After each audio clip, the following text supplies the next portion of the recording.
I wanted to sit down and talk to you because I've noticed that your boyfriend has been coming over more often and spending more nights too, and you haven't really been communicating with me about it. And I wanted to confront you about it because it's honestly irritating me.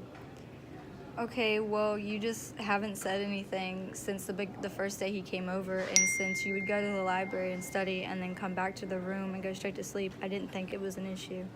Well, it's an issue because I'd rather be in the same room as you and we study together and be able to communicate and be best friends like roommates should be, instead of having him always in the way and we never get to even tell each other about each other's day or anything.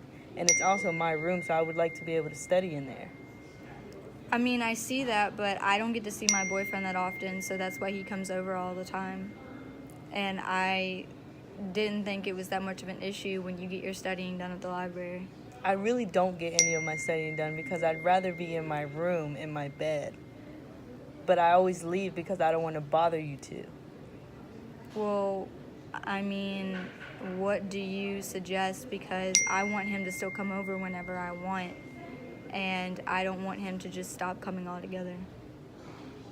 I suggest that we pick days out of the week or we look at each other's schedule for that whole week and figure out when he can come over and when are the nights that I need to study and when he can come over and it won't irritate me. Okay, but if you have a really busy week, like you have stuff that's all week, I still want to at least have him over at least 2 times during that week. Then I'm going to have to think about moving out because that's too much for me. And I need to be able to study. And I want to be best friends still, but this whole boyfriend thing over all the time isn't going to work with me. Okay, well, I understand that. But I mean, like you're saying, it's both of our rooms. We both have to be able to be happy with where we are. And if I compromise and say that he can't come over at all, then that's not really fair on my half. So how would you think of this situation as a compromise? Like, what do you think we should do?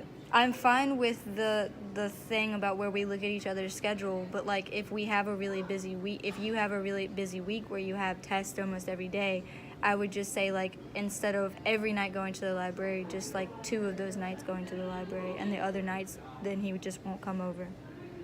Okay, that sounds like a plan. I agree. Sounds good. We're done.